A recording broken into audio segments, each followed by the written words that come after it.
In the name of the Father, of the Son, of the Holy Spirit. Amen. Son of the Holy Spirit. Amen. Come, Holy Spirit, fill the hearts of your faithful and enkindle in them the fire of your love. Send forth your Spirit, and they shall be created, and you shall renew the face of the earth. O God, who by the light of the Holy Spirit instructs the hearts of the faithful, grant us with the same Holy Spirit to be truly wise and always to rejoice in his consolation through Christ our Lord. Amen. Amen. Amen. A reading from the Holy Gospel according to Mark. Glory to you, O Lord. Glory to you, O Lord. When Jesus returned to Capernaum after some days, it became known that he was at home. Many gathered together so that there was no longer room for them, not even around the door, and he preached the word to them. They came bringing to him a paralytic carried by 4 men.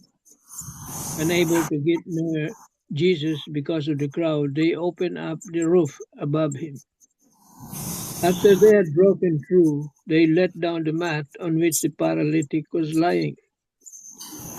When Jesus saw their faith, he said to him, "Child, your sins are forgiven." Now some of the scribes were sitting there asking themselves, "Why does this man speak that way? He is blaspheming. Who but God alone can forgive sins?" Jesus immediately knew in his mind what they were thinking to themselves. So he said, "Why are you thinking such things in your hearts? Which is easier to say to the paralytic, 'Your sins are forgiven,' or to say, 'Rise, pick up your mat and walk'? But that you may know that the Son of Man has authority to forgive sins on earth." He said to the paralytic, "I say to you, rise, pick up your mat, and go home." He rose, picked up his mat at once, and went away in the sight of everyone. They were all astounded and glorified God, saying, "We have never seen anything like this."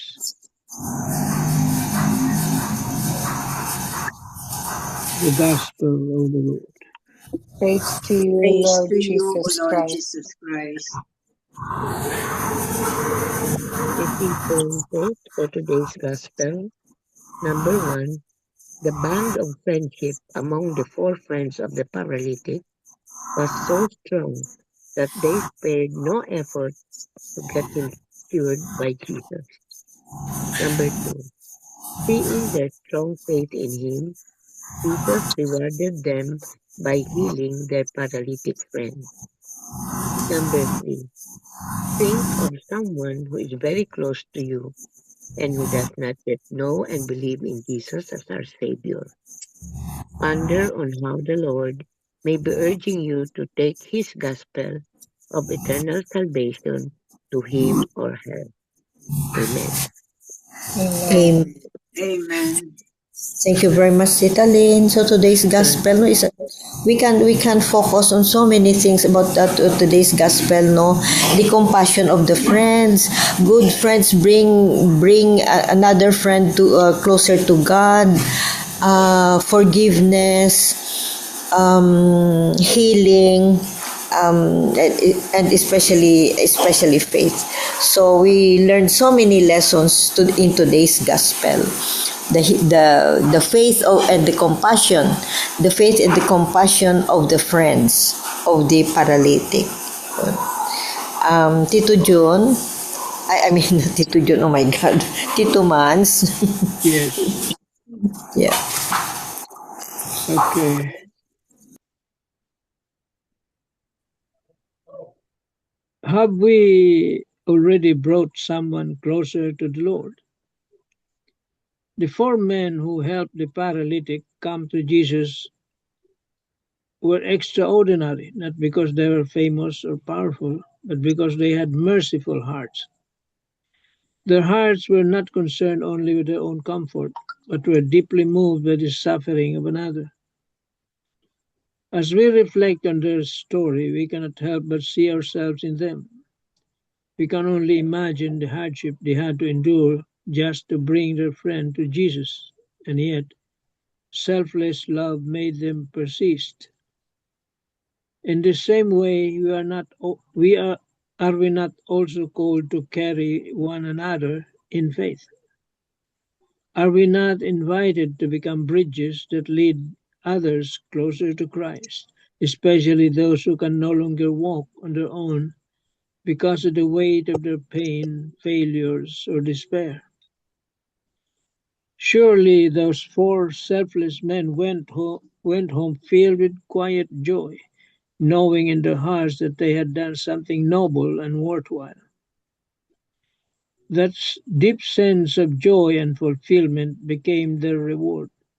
And is this not also the joy we feel when we have helped someone rise again? When we have become instruments of God's mercy in another person's life? The greatest reward we could ever receive in this world is not money or material things, for these are passing and temporary. Not even honors that serve only ourselves, for these too will eventually be forgotten. The greatest reward is to help someone who cannot repay us, someone who can only pray for us, and silently thank God for the help they have received through us. In the end, what truly remains is love made concrete in service, compassion made visible in sacrifice, and faith made alive in our willingness to carry one another to Christ. So let us ask ourselves today, whom are we carrying to Jesus, and whose burden is the Lord asking us to help lift? Amen. Amen. Amen.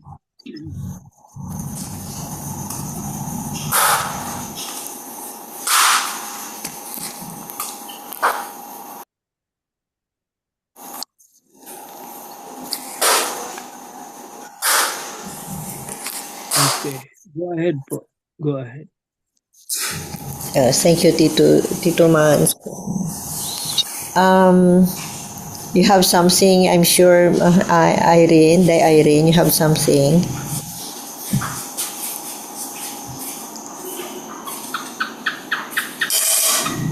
Reflected given by each of us.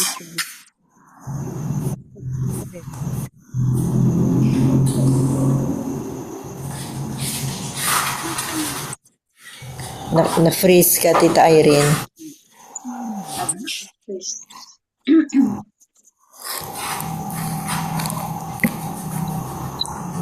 Na-freeze, Tita Irene.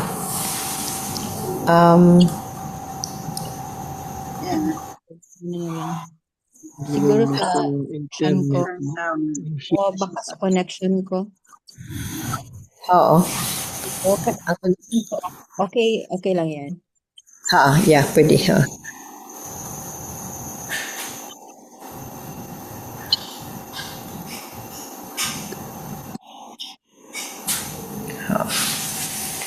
Ang connection, very poor connection ni Inday Irene.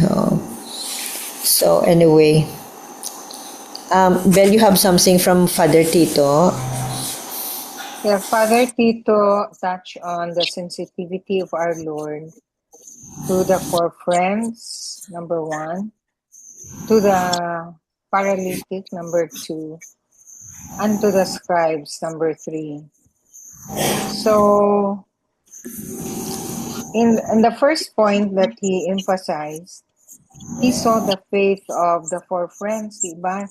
It was the four friends who lowered down the paralytic from the roof because they cannot enter the house. Then, so they opened the roof and lowered down the paralytic. So, the Lord, Jesus really took pity on the faith of the four friends. How we pray for other people, really, the Lord knows that. So it's the faith that of the four friends that brought about the healing of the paralytic. And it showed the sensitivity of Jesus to their faith. Then the second point is the sensitivity of the Lord to the paralytic. We always, di ba, it's very common that our people tend to associate illness with sin, as if people thinks that we get sick because we're punished because of our sins. No? Yeah. So it's always the connotation and the belief or the conception of people that illness is associated with sin. So the paralytic was also agonizing because he feels that he committed a sin. That's why he's being paralyzed. No, he's paralyzed. Then the Lord was also very sensitive to the paralytic. Remember that he did not even say, "You are healed, I heal you," but he said, "Your sins are forgiven." Di ba, no? That's what Spiritual healing. Jesus said, no? Oh, your sins are forgiven. So that was the sensitivity of our Lord to how the paralytic was agonizing in his belief that his sins brought about the paralysis. No? Then the third is the sensitivity of our Lord in the thinking of the scribes. Diba? The scribes really thought, why does he forgive sins? Who is he who forgives sins? Why can't he just say that he's healed? I heal you. Instead, your sins are forgiven. No? So the Lord also knows what they thought, what's uppermost in their mind. So in this gospel, the Lord was sensitive to the suffering or to the faith of the four friends, the suffering of the paralytic, and the malice of the scribes and the Pharisees. Amen. Amen. Yeah, very true, Tita Bel, no? Yeah. Yeah. So the paralytic didn't even ask for forgiveness, no? Yeah. Forgiveness He of asked his, for healing. for But the healing. Lord said, your sins are Sins are forgiven. forgiven. That means that as a son of God, He can heal us spiritually. He can forgive us spiritually, and at the same time, He can heal us physically. So when we Yeah. pray, since in biblical times, no, it's always a wrong notion, no, na you are in pain or you are sick or you are suffering because you did something wrong. No, until Until now. oo, Until until now, now. we feel that Oo. way, no? Oo. So it's a bad impression, no, and very judgmental tayo. Yeah, we become very judgmental towards other people who are suffering na nga eh. Tapos i-condemn mo pa kasi makasalanan ka kaya ganyan ba. So that's adding insult to injuries na ba. So anyway, when we pray to Jesus, no, we always pray, no, we always pray that we always remember that he heals us both physically and spiritually. So ang ano nga how we pray nga is first ang forgiveness of sins ang gina-ask natin to apologize for the sins we have committed, and then to ask for forgiveness before we even ask for healing physically. 'Di ba sa nang pray natin is Acts ACTS yan ho. Acclamation, we proclaim the goodness of the Lord, we glorify His name, and He is the Lord of Lords, He is our Creator. And then C is the contrition. We say sorry for our sins, we ask for apology, we ask for forgiveness of our sins. And then ang T is the Thanksgiving. Thanksgiving. We give thanks to the Lord even before we give Him thanks as if our prayer is already granted, and then S is supplication. So yun ang act. So we ask for forgiveness first before we ask for healing. Yun. So this is what happened to this in this scenario of today's gospel. Even though the paralytic didn't ask for forgiveness of sins, but Jesus already forgave him for his of his sins, and then heal him physically. So one homilist, his word of the day is about forgiveness, because how can we get healed if we haven't cleansed ourselves, especially if we haven't forgive our those people who have hurt us. Yun malaking hindrance yan sa healing natin if we are not forgiving, or there are people that we haven't forgiven yet. Yun ang isang obstruction yan sa prayers natin if we ask for something, especially healing. Yun ang that's according to one homilist. We have to ask for forgiveness first, and then we ask for healing. And healing at the same time, spiritual healing and then physical healing. Amen. Amen. Irene, are you there na? I think poor connection pa rin kasi I can hear bit of bit. I can be heard. I just didn't read the video. Poor connection pa rin. Parang poor connection talaga yung. Sige. So anyway, wala na si Tita Becky, no? I think she's at work. So anyway, any other wisdom about forgiveness, about taking, if you are a good friend, you take your friends to Jesus, just like what these 4 friends did to the paralytic. You help them find Jesus. Yun ang isang lesson natin. If Tito Mans, any wisdom before we end this gospel for the day?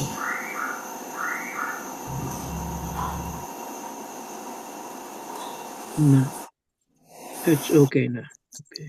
Yeah. So, Tita Lynn, you have something to say? Just concerning Brother June's situation now, if we can only bring the children, or at least talk to the children to forgive their daddy, and also Brother June to forgive his children. We'll pray for that. They've not been in talking terms for how many years. Yeah.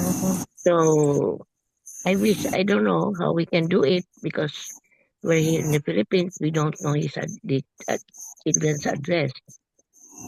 I think the children are in California. Yeah. But where? Then how do we contact them? We don't have any means. Wala. Maski na friend of a friend, parang hindi kilala eh. Saka Sister Bell, si Brother June also does not want to forgive his children.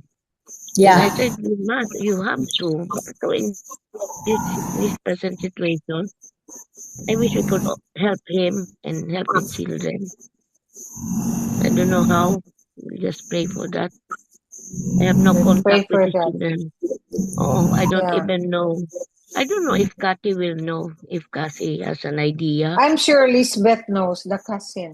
The one who just Lisbeth had... maybe Lisbeth, no? So I'm maybe sure. through that, tapos long distance or messenger. If we can do something. I'm sure they will do that. It's so painful, I feel the pain ba. So I don't know. It's all about properties, and I know that's one of the reasons. And then he's getting married to this present wife. They were all against that. Hmm. Yeah. So I hope they'll understand and Don't like forgive Kathy. it.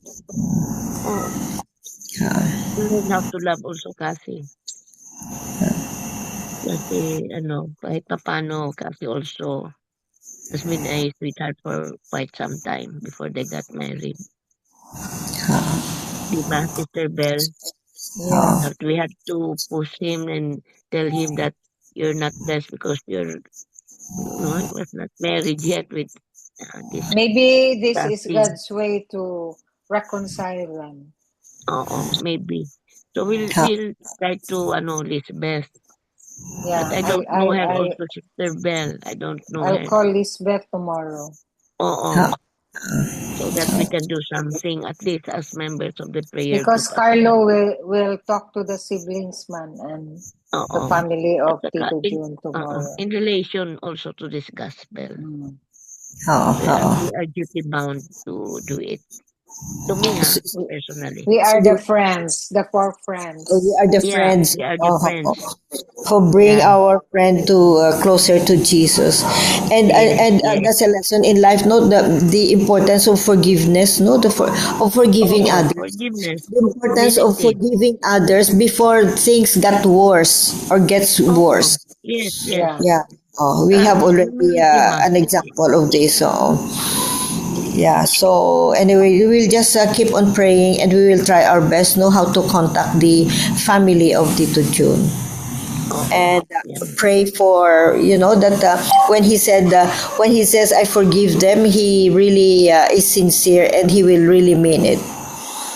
Mm-mm. Kasi from his mouth noon ni Tito June is talagang ayaw niya.